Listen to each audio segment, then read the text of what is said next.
but I just thought, like I always do, I've been the guy who's been in charge of, making the expenditures and the incomes match for 4 years now. It'll be 4 years on Black Friday, which I guess means I should do a show on Black Friday. I should do the anniversary. No goal or anything on Friday, but just like it's our 4th year. And this weekend I was thinking about the 4 year, and I was thinking about all of that stuff. And I had like a mini mild panic attack, thinking about where this thing started, where it's gone, where it ended up, and all that. And I went, man, like I gotta, we gotta change the story at some point here, because like I'm happy. I love doing the show. The show's, as good as it ever was, but like the being in charge part, like at first sucks. I kind of liked it. I hate it now. I hate that. I hate the money part. I've kind of become a hippie where I'm like, I wish the world didn't run on money. It's funny, like when you need a lot of it, the more you get, the more you need.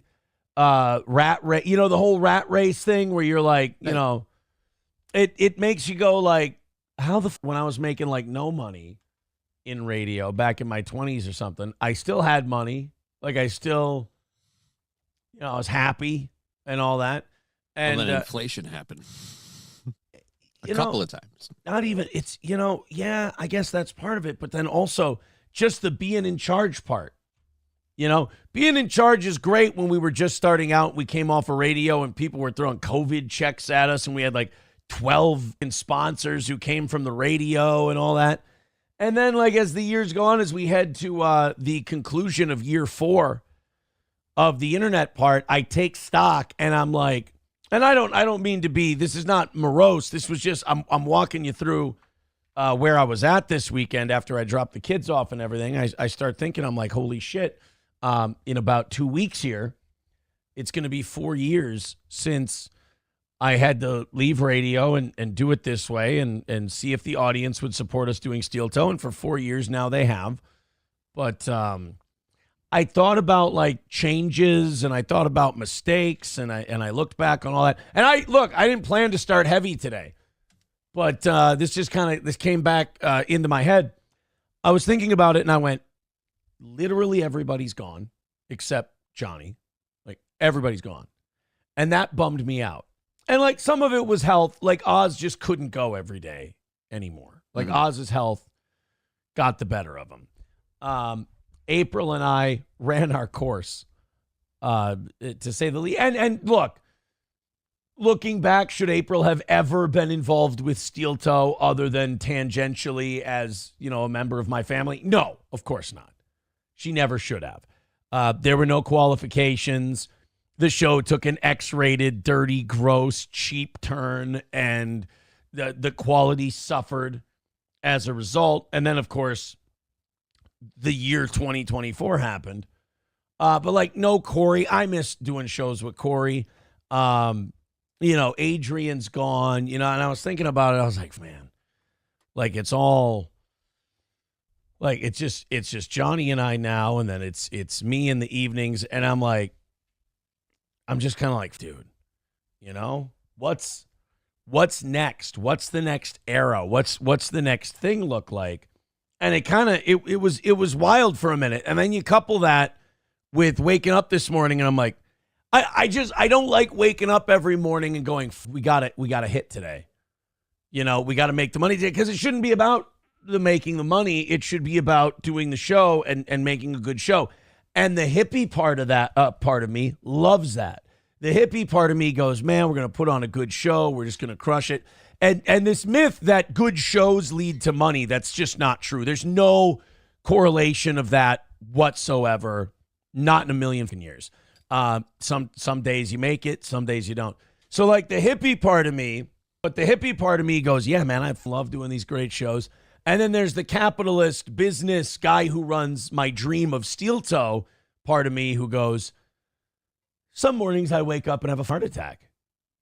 where I'm just like, and that's a very alone feeling because nobody else wakes up having a heart attack over steel toe, nor should they. But there's something about that isolated feeling of like, like, got to hit the goal today. This, that, and the other.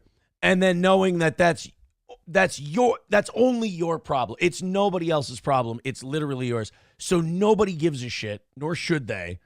But it's the thing that you have to keep in the back of your mind while also going, let's have a great show. So that's kind of, as I reflect on the 4 years, I have nothing but the utmost positivity and confidence that 2025 is going to be a far better year for Steel Toe than 2024 was, and a much better year for me as a person. Us kind of body bagging corn diff today has led to a couple other people in the chat getting upset. I will say this. It is one of the things that makes me really happy doing this show is seeing all the seething and then the seething I don't see and then just letting it go and not causing them to get more upset. You'd think they would have figured it out by now. They're like, stop saying another win for the toe. You didn't win. Bro, I sit still and I wouldn't even say I win. You guys say I win. But like, I sit still. Everyone who A-logs me is retarded and they themselves right in the ass. And then you guys get mad when I point out that you picked wrong and I'm sorry. It's your fault, not mine. And then you get mad at me. Like it's time to sit at the big kids table, guys. I can't keep lecturing you like this. It's like your dad keeps telling you a thing that you're running with the wrong crowd or whatever. And then you keep getting in trouble and then you keep blaming me. And I'm like, what? You chose that crowd. Like, don't look at me for this. I just sat here. You're the one who up. I don't know what to tell you. And I'm sorry that makes me happy. I'm sorry I take abject joy out of that because I know that pisses you off more. And again, it's this weird cycle. It pisses you off more. I get happy that you're pissed off. You get pissed off more that I'm happy. You kind of hand this shit to me. No offense. We were talking about... I'm the smuggest guy in the business. This is what I do, you guys. You can't get mad at me. I'm better at this than everyone else. I'm smug as shit. And again, it's not like I go and search it out. You guys bring it to me. You'd almost think that you're working for me and that we've got a weird bit going. In fact, some people have made that have they? Made that assumption before. There are people who are like, oh, no, this is all like, oh, this is so he can stir up some drama and get support from the anti, like, again, how many times have we started a hype train thing where, oh, someone said you guys aren't going to support the toe. People like, oh, that person's working for Aaron or that's one of Aaron's sock accounts. I mean, they've been saying that for a while. I'm sorry that you guys suck. And also people bring me some of their conspiracy theories on like what's going on in my real life. Like, did you know they have this conspiracy theory that like SP is secretly, this is great. SP is secretly running the show and she's telling me to have better posture. And no, I'm not kidding. This is documented. People have written this down. And I'm being nice by not telling you who it is because you go, wow, that guy's even gayer than I thought. Like, they give thought to this. When they're off the air, when they're supposed to be living a life, they come up with fan fiction that SP is like, and this is really sad and pathetic, so buckle up, that SP is secretly pulling the strings and that she's off to the side over here telling me to sit up straighter and be positive. Dude, it's the most pathetic thing.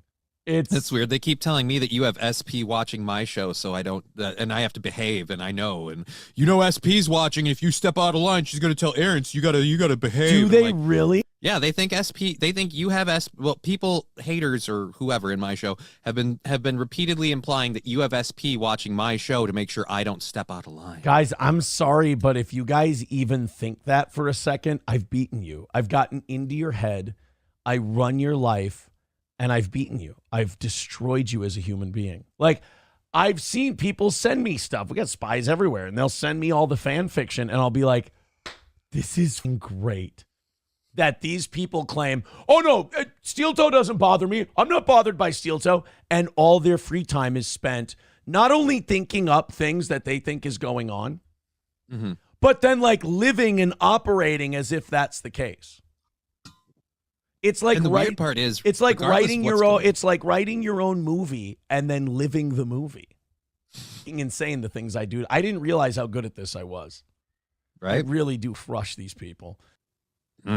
All I know is the only time I ever cried on air, I had my composure a lot more together, and all it took was my life falling apart, and then what I later found out to be a fat cross-eyed dude telling me I suck, and then it just like that was the last straw. I saw a clip on _Mersh on YouTube, and it was pretty brazen. Like, he's just taking all of his listeners' money and gambling it on sports and losing.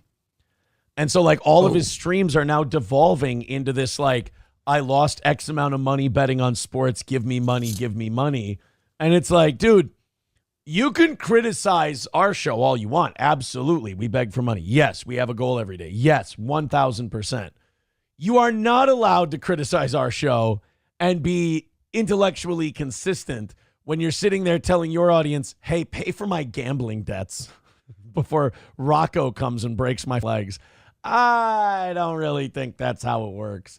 But I wanted, I'll send you the link to that video because I felt like you should watch it. I wanted to send it to you this weekend and go, this is the guy that that shit on you and made you cry. Again, I know it's a weird distinction that I make, but I was ready to cry before that happened, and just it was all it took was him. He was just pissed drunk, yelling at his audience, demanding they give him $500 so he could bet it on John Jones. Oh yeah, it got big bad. Big bad. It's fun to watch though. I like that that _Mersh. I'll have to check that channel out. I think they do. I think _Mersh does a really good job.